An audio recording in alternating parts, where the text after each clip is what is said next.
নারায়ণগঞ্জের ছোট্ট শিশু রিয়া গোপের বয়স হয়েছিল সবে 6। খেলছিল বাড়ির ছাদে। গোলাগুলি শুরু হলে তাকে কোলে নেন বাবা। হঠাৎ একটি বুলেট মৃত্যুদূত হয়ে এসে লাগে রিয়ার মাথায়। আমার পুত্র শেষ, লেখকে তুই আছে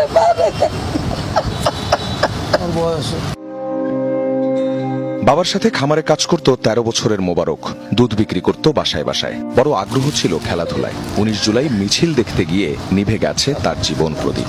শুক্রবার দিন নাকি ওর মারে কইছে, মা আমার নেম প্লেট আইব। ও ছেলেটা খেলাধুলা করতো, নেম প্লেট আইব। নেম প্লেট তো বোঝে না ওর মায়। নেম প্লেট আইলো, আমার ছেলের ডেথ সার্টিফিকেট আর মেডিকেলের সার্টিফিকেট আর আজিমপুর গুরুস্থানের সার্টিফিকেট সব এই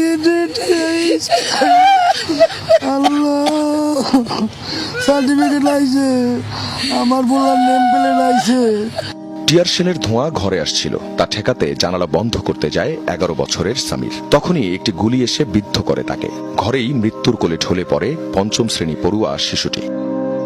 20 জুলাই বিকেল টিয়ার শেলের গ্যাসে রাজধানীর চিটাগাং রোড এলাকা ধোঁয়াচ্ছন্ন। খোঁজ পাওয়া যাচ্ছিল না 10 বছরের হোসাইনের। রাতে ঢাকা মেডিকেলে লাশের স্তূপের নিচে পাওয়া যায় তার মরদেহ।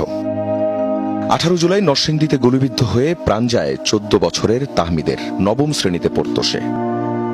16 বছরের নাইমা উত্তরার বাসার বারান্দায় উদ্বিগ্ন মায়ের সাথে দাঁড়িয়ে দেখছিল কি হচ্ছে বাইরে। কিছু বুঝে ওঠার আগেই গুলি এসে লাগে তার গায়ে। সাথে সাথেই মৃত্যুর কোলে ঢলে পড়ে 10ম শ্রেণীর ছাত্রী নাইমা। যাত্রাবাড়ি এলাকায় রাস্তায় পড়ে থাকা আহত একজনকে হাসপাতালে নিয়ে যাচ্ছিল 16 বছরের ইফাত। হুট করে গুলি লাগে বুকের বাঁ পাশে। চলে যায় ইফাতের প্রাণটাও। 20 জুলাই বিকেলে এমনিভাবে সাভার এলাকায় প্রাণ যায় 14 বছর বয়সী সাদ মাহমুদের। কৌতূহলবশত সড়কে নেমেছিল সে। ফুটবল খেলতে পছন্দ করতো।